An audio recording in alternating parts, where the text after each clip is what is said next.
Ser empreendedor é uma coisa, é um desafio. E eu sempre digo que a experiência, nada tira a experiência da gente. Então, eu comecei muito cedo. Eu comecei a trabalhar com 13 anos de idade. Na minha época era comum as pessoas trabalharem muito cedo. Sim. Mas eu nunca deixei de estudar. Sempre fazia as duas coisas.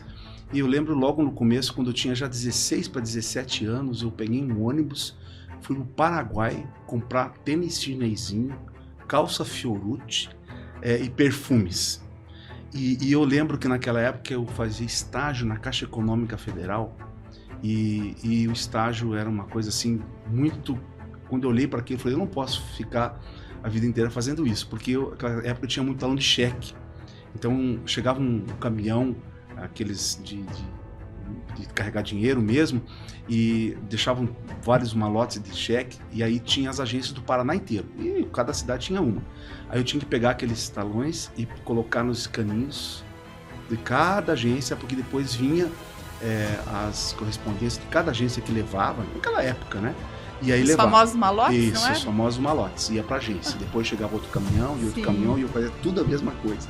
Eu falei assim, não, eu não nasci para fazer isso. Admiro quem faz, tá tudo certo quem faz. E aí eu comecei a minha vida em empreendedorismo praticamente com 16 anos. Aí não lembro bem, só sei que eu peguei um amigo e fomos pro Paraguai, menor de idade. Nossa. E eu comprei e trouxe para vender no banco e vendi um monte. Gostei, voltei, peguei mais, Foi voltei, uma peguei febre. mais. A Elisa, acho que ela não lembra do chinesinho, mas foi uma Não. febre. Só Tinha uma os- estrelinha, né? Tinha uma Eu lembro. estrelinha. Calça Fiorucci era uma calça jeans, assim, Aham. que não tinha muito, Era era a famosa Quebec, quando saiu, que vestia bem, né? Isso. Eu lembro. Tinha muito. Depois eu comecei a comprar relógio e vender. E foi bem interessante porque naquela época eu vendia a prestação, o relógio pro pessoal do banco, pro caixa, pro gerente, pra todo mundo. E eu lembro que eu era muito... A primeira entrada que a pessoa me dava, ela pagava o relógio. Todas as outras mensalidades era ganho. Entendi. É. Por exemplo, eu lembro, que não vou lembrar o dinheiro, mas eu Visionário. lembro que eu ganhava 200 como estagiário e 1.500 como Vendendo as coisas. Tá vendo? Assim que começou a minha vida de empreendedorismo, daí já com 19 anos de idade, eu casei com 19 anos de idade, né? Já por 19 para 20 anos de idade, eu fui ser sócio de uma empresa, fiquei sócio ali 7 anos, era uma empresa, na época era uma empresa de telecomunicações, hoje seria uma empresa de tecnologia, que mexe Sim. com tecnologia.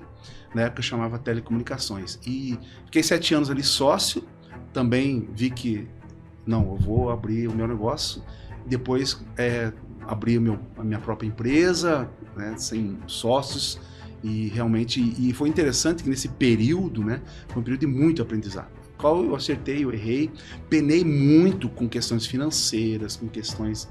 E aí eu falei, não, eu vou aprender sobre finanças. Aí que entra finanças na minha vida. Entendi. Nessa época eu decidi aprender Através de né? uma dor, de uma dificuldade. uma dor, e tudo que eu estudei, né, eu falei, mas você estudou tanto, foram coisas que veio vindo na vida, né? Então eu sofri bastante com advogado, falei, não, eu vou fazer direito, vou ser advogado, porque isso é uma coisa que vai servir para minha vida, não só para a empresa.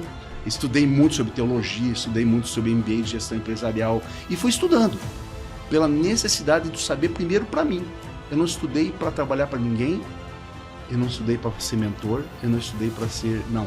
Consultor. Eu estudei para mim, para aquilo que eu precisava naquele momento histórico da minha vida. Claro que hoje é diferente, porque antigamente o conhecimento só estava na academia. Era muito difícil você conseguir conhecimento como a gente tem hoje. Na Ali, palma da mão. Na palma da mão. Um podcast como esse, que pode ir para milhões de pessoas. Então, antigamente, não. Se você quisesse o conhecimento, ele estava na academia. Então, isso foi a minha história. Depois de um certo tempo, 25 anos que eu fiquei como empresário. Fiz a sucessão da minha empresa para o meu filho, que na época ele tinha nessa faixa de 18, 19 anos. Fiquei ali alguns anos fazendo a sucessão. E aí que entra a minha história de consultor. Aí eu passei a empresa para o meu filho e fui já uma mudança de vida, trabalhar como consultor de empresa. E aí comecei a trabalhar como consultor daí na área financeira, porque era uma área que eu domino bem. Então, desde aquela época, foi na época de 2008, por aí.